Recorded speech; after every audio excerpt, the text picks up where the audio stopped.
आज दिवसाची सुरुवात तर एकदमच भारी झाली होती. सकाळी सकाळी मामा मामी आले होते, तर मग त्यांच्यासोबतच आज छान असा नाश्ता केला होता.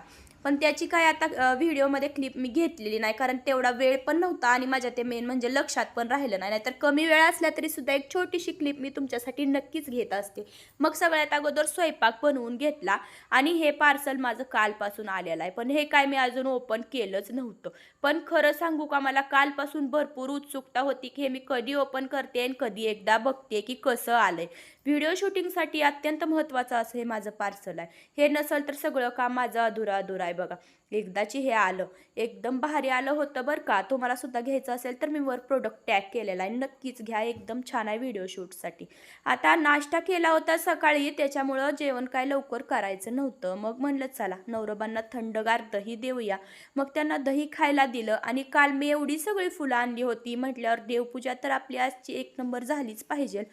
त्यातल्या त्यात आज सोमवार पण होता आणि एकादशी सुद्धा आहे.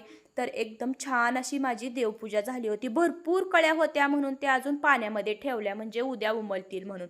आता आमच्या कपाळावरचा टिक्का बघून तर तुम्हाला समजलंच असेल की आज आम्ही कुठं गेलो होतो. एकदम छान असं देवदर्शन झालं. आता हे पूर्णपणे तुम्हाला मोठ्या व्हिडिओमध्ये बघायला भेटेल. संध्याकाळी 9 वाजता आपल्या चॅनलवर मोठा व्हिडिओ येईल, त्यावेळेस तुम्हाला ना सगळं बघायला भेटेल की आमचं देवदर्शन कसं झालं. घरी आलो, थोडा वेळ आराम केला आणि नवरोबांना आज प्यायचा होता चहा. मग म्हटलं चला एवढं ऊन आहे तरी सुद्धा चहा प्यायचा आहे तर करून तर दिलाच पाहिजे. मग त्यांच्यासाठी चहा ठेवला आणि मला गुळांबा बनवायचा होता. तर त्याचीच इथं मी तयारी करत होते. सकाळपासून बनवायचा म्हणून तसाच राहून जातोय.